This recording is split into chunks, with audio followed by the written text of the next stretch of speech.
You know how we read in Revelation where all the nations and tribes and tongues would gather together and worship God? From Alaska to Hawaii, the kids worshiping God. Excitement to be able to be in the presence of God with all those people. The teens learning about the identity in Christ, how good in sports or in school, is not gonna make God love them more. God just loved them. We stop treating the youth like as the church of tomorrow, because they are the church of today. That's why we invest in them and praying and supporting them so they grow in Christ. The worship was amazing. When the lead singer stopped singing and you just get to hear all the teens praising God, that was amazing. It was an amazing moment just to hear this generation that's growing up in love with God. The first session was so powerful, and I know hit our kids that went because he had a very relatable story. I was just blown away.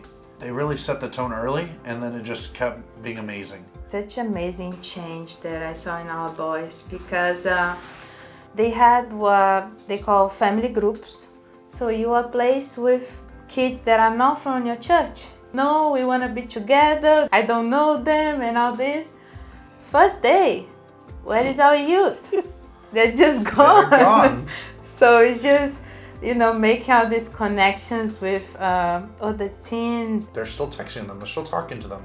So they're forming relationships as they grow up. We didn't have to baby or cuddle them, that they were able to go and be themselves. If they want to devote themselves to Christ, they're not going to be alone.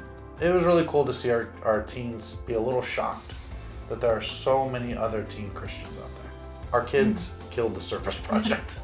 Basically, our service project was to remove vines and plants that were harmful to this wildlife preserve. We got to see our 3 teens work hard, and they were pulling trash bags of vines out, huge trash bags, and just bringing them over, while other people are bringing 10 people to one trash bag that's half full. Our teens are just in there ripping these vines out. And so it's amazing to see our teens just devote themselves to something that is service. And something that really got to me at the end was, DeMonte said, I wish we could have done more of the service project stuff. They really felt like they made a difference, and that was really important. They were not scared of getting dirty or being bitten by mosquitoes. And now they put hands on. I think it's gonna be easier next time to get more involved. They really just jump in. I prayed I get to see more of it, and that probably give us some ideas. Somebody in the church might need help, that we can get a youth to go in and serve, and that way they can love back on the community that loves them. Our kids sometimes aren't the most wanting to show emotion or wanting to show anything. And I told them at the beginning, don't fake anything, right? You don't got to fake anything for anybody. But to see our kids plug in, to see all these other kids, sold out for Christ, I was blown away. I did not expect that. We have a lot of awesome youth pastors on the district that we should really be getting to know. Have an open heart to want to see your youth change, so that you can invest in them also. Later on, they might be the same one that's gonna walk you down the street or walk you down the aisle, or stand next to you in worship because of the investment that you have made.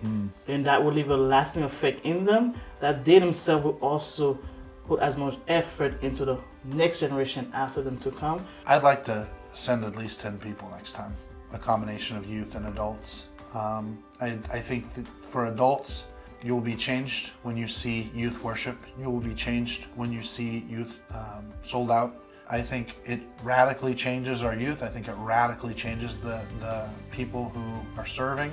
Thank you, DCN, for sending us to NIC. There was a giant rec room that we all got to play in, but in the back, there was a dunk tank, and I saw that there were sign-ups, and I thought, well, that would be a lot of fun. Our kids got to try to get me in the water. I sat there dry for 10 minutes. PC, let the other kids throw. Let the other kids throw. And PC finally got me in the water. And next time, we're going to have PC in there. No, you're not. I want a dunk tank at DCN. No, Could you Yeah. imagine though a dunk tank and Pastor Elijah in it? Charge $5 a throw. Yeah. We'd They raise, would- we'd raise No, all I of wouldn't. we'd raise all of NYC one day.